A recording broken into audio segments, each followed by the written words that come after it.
마라나타. 좀 이상한가요? 교사들을 말씀을 부탁받고 제가 작년에 한 것 같은데 주님 앞에 기도하면서 우리 형제님들 잘하고 계시는데 또 어떤 말이 필요할까 기도하다가 마태복음 6장에 나와 있는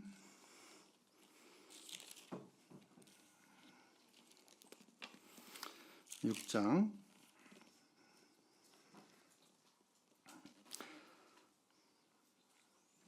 31절부터 33절까지 제가 읽어드리도록 하겠습니다. 그러므로 염려하여 이르기를 무엇을 먹을까 무엇을 마실까 무엇을 입을까 하지 말라. 이는 다 이방인들이 구하는 것이라. 너희 하늘 아버지께서 이 모든 것을 너희에게 있어야 할 줄 아시느니라. 그런즉 너희는 먼저 그의 나라와 그 의를 구하라. 그리하면 이 모든 것을 너희에게 더하시리라. 33절까지 읽어드렸습니다. 말씀의 주제는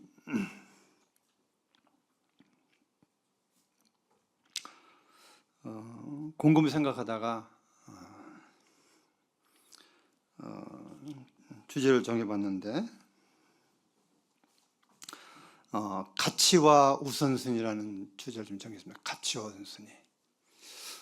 사람은 누구나 다 나름대로의 가치관을 가지고 있습니다. 세상 사람이든 주님 안에서든 뭘 더 수중 여기고 뭘 덜 수중 여기고 또 우선순위가 그 가치에 따라서 바뀌어지는 것을 보면서 우리가 주님나라 갈 때까지 저를 포함해서 이 하나님께서 우리의 눈을 열어 귀를 열어 정말 이 땅에 사는 동안 가치 있는 일이 뭐고 우선적으로 저희들이 할 일이 무엇인가를 좀 되새기면서 마음에 새기는 차원에서 교제를 좀 나눌까 합니다. 저도 예전에 주일학교 교사를 해본 적이 있고 또 청년회 교사를 해본 적이 있습니다. 뭐 능력이 있어서 한 건 아니고 하지 않으면 안 되기 때문에 한 기억이 있습니다. 이렇게 제 삶을 돌아보면서 제가 79년도에 구원받고 지금 여기까지 주님이 인도하심 가운데서 은혜 가운데 살고 있는데 제가 하나님의 자녀로서 하나님 일을 한다고 하는 사실은 제 계획에는 없었고 또 꿈에서도 없었는데 주님이 모든 환경을 주셨기 때문에 지금 여기에 이르렀습니다. 근데 참 감사한 것은 생각하면 할수록 내가 하고 살아온 삶이 헛된 삶이 아니라 참 하나님 앞에서 가치 있는 삶이었다. 비록 세상에서 많이 배우진 못했어도 또 많이 가진 건 없어도 내가 하나님을 아는 것이 구원받은 것이 또 하나님의 사업에 주님의 나라의 사업에 부족하지만 여러모로 그것을 위해서 산다고 하는 것이 얼마나 큰 가치 있는 일인가 하는 사실을 보면서 감사하게 됐습니다. 여기 누가복음 읽었던 본문의 말씀은 19절부터 나와 있는 내용의 마지막 부분입니다. 너희를 위하여 보물을 하늘에 쌓아두지 말라. 거기는 좀과 동록이 향하며 도둑 구멍을 뚫고 도둑질을 하느니라. 그래도 오직 너희를 위하여 보물을 하늘에 쌓아두라. 이 재물에 대해서 주님이 교훈해 주시면서 네 보물이 뭐냐? 주님의 나라냐 세상이냐? 주님이냐 재물이냐?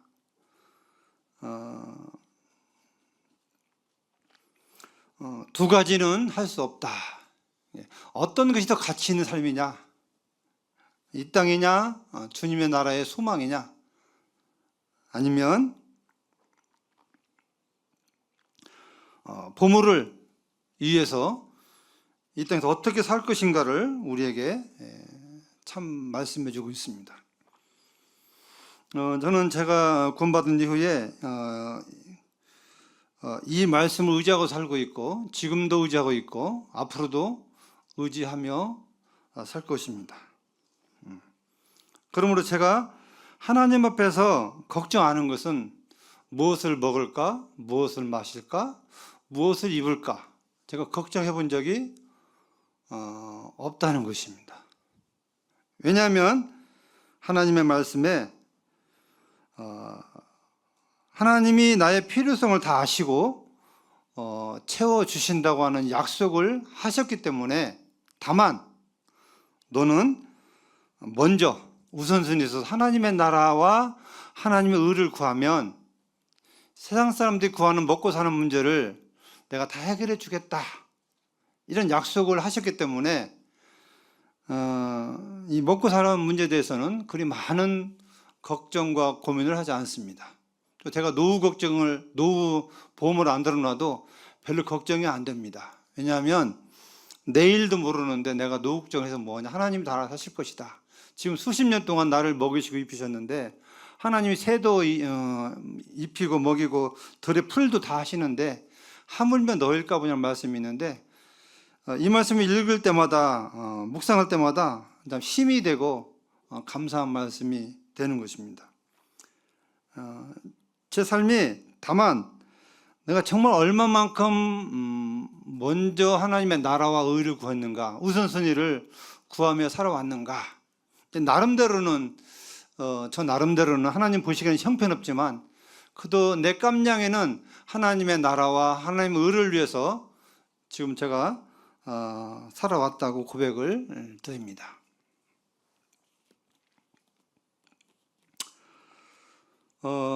우리 신앙에 있어서 지금 우리는 교사의 직분을 갖고 있습니다. 우리 형제님들에게 맡겨진 양들이 있습니다. 이건 내 양이 아니고 하나님이 나한테 맡겨주신 양입니다. 한 명이 됐던 두 명이 됐던 그 나에게 맡겨주신 양이 수가 아니라 얼마가 됐든 간에 한 영혼의 가치는 굉장히 중요한 것입니다. 그래서 내가 교사로서 한 영혼을 위해서 기도하고 헌신하고 투자하고 또 섬기고, 이런 모습들은 하나님 보시기에 아주 아름다운 모습이고, 더욱이나 그 일의 가치야말로 세상의 그 어떤 일의 가치보다 큰 가치다 하는 사실을 형제님들이 알게 되시기를 바랍니다. 그냥 마지못해서 할 수도 있습니다. 또 즐거움으로 할 수 있습니다만은, 다만 우리가 이 땅에 살아가는 목적이 하나님의 나라와 하나님의 의를 구하는 거고, 구하고 살아가는 것입니다. 여기서 먼저 그의 나라와 그 의를 구하라는 말씀을 하나님의 뜻을 좀 생각해 봤습니다. 너희는 먼저 하나님의 뜻을 생각하고 하나님의 뜻을 구하라.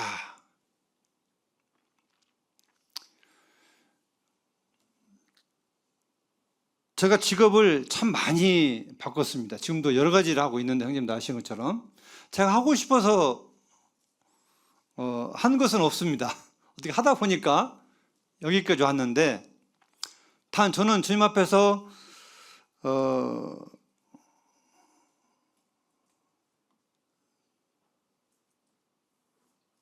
부담이 있는 게 하나 있었어요.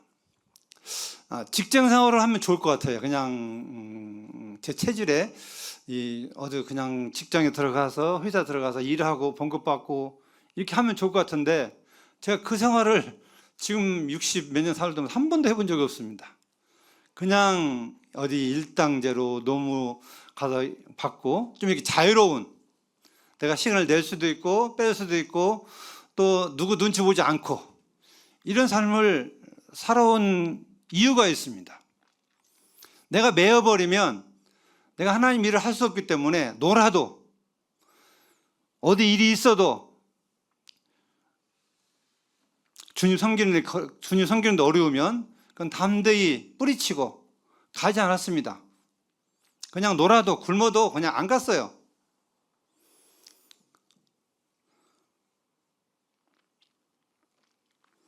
아마 그렇지 않았으면 저는 지금 이 자리에 있지 않을 것입니다.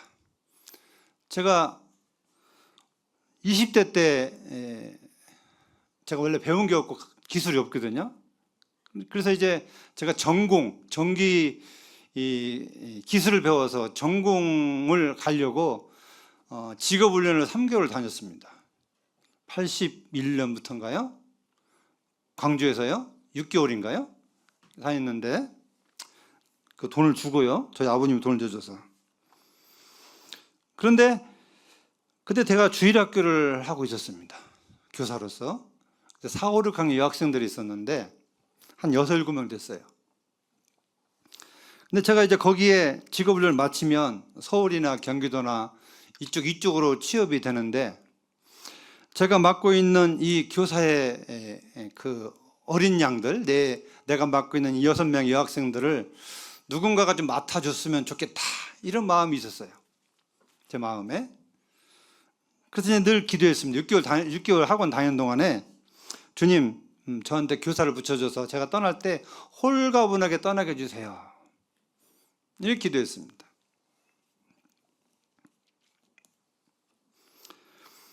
그런데 이제 한 주, 2주, 3주, 4주, 한 달, 2달이 가도 나타나지 않습니다. 저는 좀 초조해지겠죠? 그래도 내가 떠나면 누가 하겠지. 내가 떠나면 누군가가 내 반을 하겠지. 이제 이런 마음에 믿음이란 믿음이고 핑계라면 핑계를 내 마음에 먹기 시작했습니다. 그런데 아예 90%는 떠날 각오를 하고 마침 제가 청년 시절에 그 말씀 1시간을 줘서 하나님 말씀 시간에 이 간증을 했습니다. 그때 우리 반 아이들이 뒤에서 듣고 있었나 봐요. 제가 떠난다는 사실을. 그 다음 주에 오니까 애들이 이제 붙잡고 울고불고 난리가 난 것입니다. 선생님 떠나면 나 교회 안 나오겠다는 거예요. 저렇게 안 나오겠다는 거예요. 그러니까 떠나자니 애들이 밟히고 안 떠나자니 이제 거의 다 이렇게 떠나려고 준비했는데 이제 우리 아버지한테 혼날 것 같고 우리 아버지 구원받지 못할 때거든요. 학원비 다 져줘서 취업하라고 밀어줬는데 내가 애들 때문에 못 떠난다고 하면 뭐라고 하시겠어요? 말도 안 된다고 하시겠죠. 거기는 애들 없냐, 뭐 어쩌냐, 뭐 이런 여러 가지 이해가 있었겠죠. 정말 많이 갈등이 됐습니다. 그러니까 떠나야 될지 아니면 있어야 될지. 그러니까 거의 90%는 다 간증까지 하고 다 떠나기로 했는데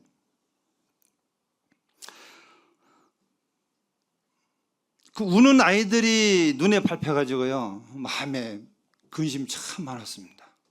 그런데 결국에는 장로 형제님하고 상담을 했습니다. 이완성 형제님이신데 그때 당시에 이만저만 이렇게 해서 내가 다 했는데 어떻게 하면 좋겠습니까?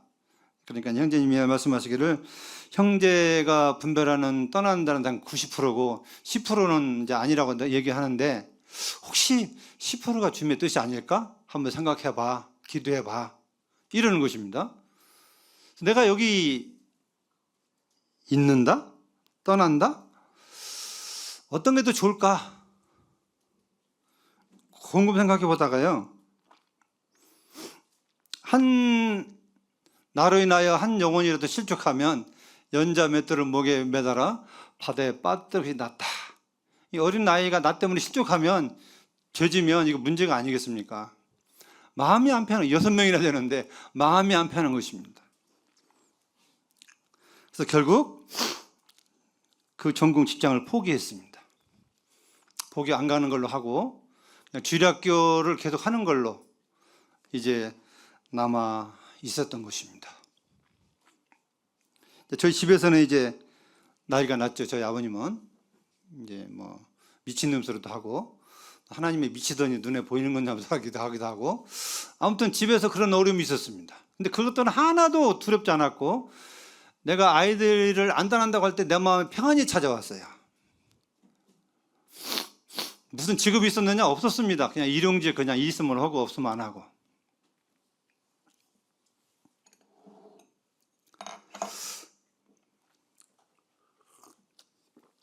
그런 걸 생각하면서 화평리교회가 87년도에 세워졌습니다. 화평리가. 근데 제가 만약에 그 서준주를 떠났더라면 화평리 모임이 이루어졌을까? 하는 생각을 해보거든요.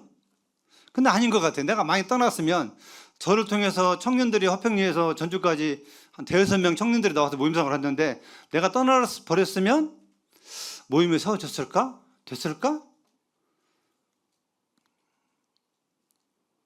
모르겠습니다. 주님이 또 다른 방법을 통해서 하실지 모르겠지만 주님이 저를 못 떠나게 하신 이유가 있었다고 하는 것입니다. 지금 생각해 보니까 주님이 그런 계획이 있기 때문에 나는 화평리 복음 집회에서 교회가 세워지는 생각은 꿈에도 상상도 못했는데 이미 하나님 다 계획을 세워놓고 지금 생각해 보니까 아이들이 막 울어서 날 붙드는 것도 하나님 그렇게 시킨 것 같아요.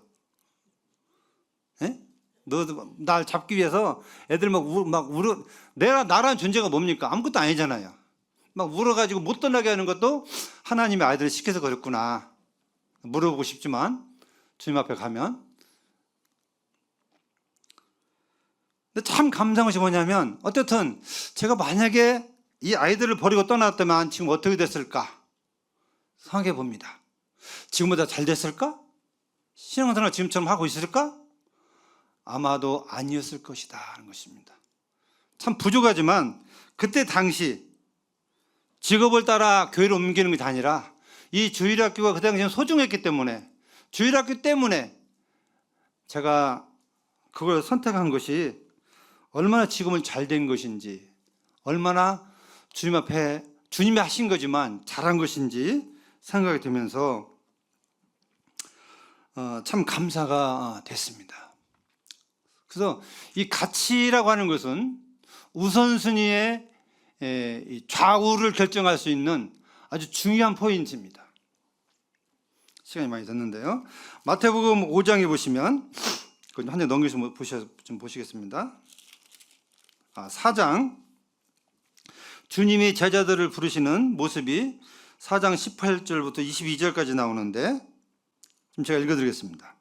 갈릴리 해변에 다니시다가 두 형제 곧 베드로라는 시몬과 그의 형제 안드레가 바다에 금을 던지는 것을 보시니 그들은 어부라. 말씀하시되 나를 따라오라. 내가 너희를 사람을 낚는 어부가 되게 하리라 하시니 그들이 곧 그물을 버려두고 예수를 따르니라. 거기서 더 가시다가 다른 두 형제 곧 세베대 아들 야고보와 그의 형제 요한이 그의 아버지 세베대와 함께 배에서 그물 깁는 걸 보시고 부르시니 그들이 곧 배와 아버지를 버려두고 예수를 따르니라. 여기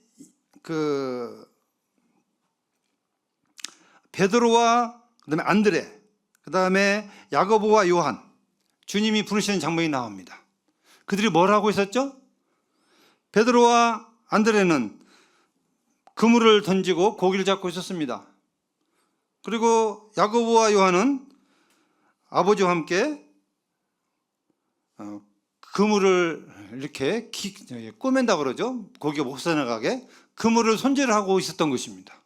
주님이 나타나셔서 나를 따라오너라. 내가 너희를 사람을 낚는 어부가 되게 하리라. 즉각적으로 베드로와 안드레는 뭘 버렸습니까? 그물을 버리고 그 다음에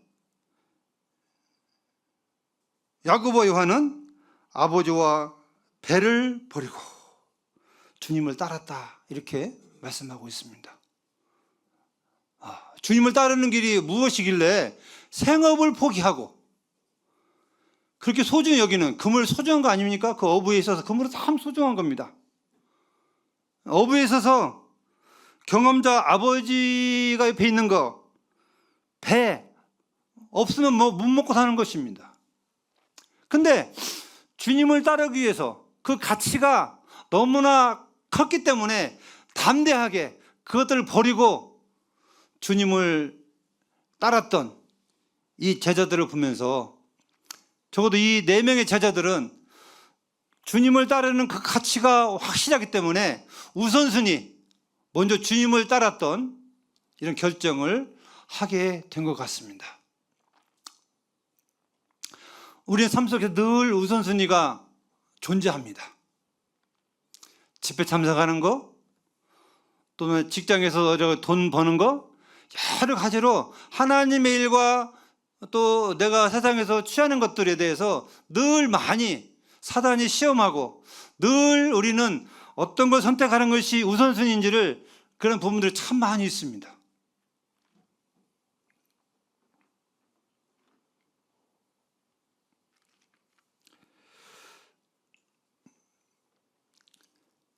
구약이나 신약이나 여전에 있어서 지금 현재까지도 앞으로도 저를 포함해서 형제님들이 어떤 가치관을 가지고 그 가치관이 얼마나 크냐에 따라서 주님과 세상 사이에서 왔다 갔다 할 것입니다.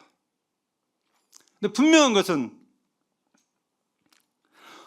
구원받은 성도는 살아가는 목적이, 첫째도 하나님의 영광을 위해서, 둘째도 하나님의 뜻을 이루기 위해서, 셋째도 하나님의 나라를 이루기 위해서 우리가 살아가는 목적입니다. 그 우선순위가 언제든지 바뀌어서는 안 되는 것입니다. 세상의 물질들이 손해를 보더라도, 내 명예에 치명적인 욕을 먹더라도 하나님의 영광이 우선순위라면 우리는 그걸 붙잡고 그걸 위해서 선택하고 살아가야 될 것입니다. 우리가 받은 구원의 가치는 엄청납니다. 주님의 목숨의 값을 주고 우리를 사셨습니다. 주님의 목숨을 주고 우리를 부르셨어요. 우리를 사용하시기 위해서 주님이 그렇게 하신 것입니다. 그럼 이제 우리는 우리 편에서 주님을 향하여, 주님이 먼저 우리를 손을 들어주셨기 때문에, 우선순위가 우리였기 때문에, 이제 우리는 당연히 마땅히 세상에 살면서 우선순위가 주님이고 그 가치가 하나님의 것이 되어야 한다는 사실입니다. 재물, 재능, 시간, 모든 면에 있어서 우선순위를 하나님 앞에 두며 살아야 될 것입니다. 그래서 우리 형제님들은, 특히 교사들은 아침에 일어나면 기도로 시작하고 말씀으로 시작해야 됩니다. 하나님의 사람은 적어도 말씀과 기도로 시작하지 않으면 그 하루가 제대로 되어가지 못합니다. 그게 우선순위를 결정하는 최초의 가장 중요한 시간이라고 생각이 되어집니다. 아무쪼록 형제님들이 이 일을 기억하시면서 내 우선순위는 주님의 뜻이고, 주님의 뜻이 어디에 있는 것이고, 주님의 나라와 주님의 의를 구하는 것이 내 삶의 우선순위가 되시면서 올 한 해도 주님이 맡기신 이 교사의 직분을 잘 감당케 하셔서 열매를 맺으시고, 후에 내가 가르쳤던 이 아이들이 결혼해서 참 그 선생님 지금 생각하면 너무 감사하다고, 나중에 이제 그 평가를 받게 될 것입니다. 이것보다 더 가치 있는 일이 없고, 이 모든 것들은 하나님의 치부책에 다 기록되어서 주님 만날 때 우리가 부끄럽지만 보상을 받지 않겠나 생각이 듭니다. 아무쪼록 올 한 해도 우선순위를 늘 주님 앞에 두시고 주님이 기뻐하시는 뜻에 살아가시길 바라면서 말씀 지금 마치겠습니다. 감사합니다.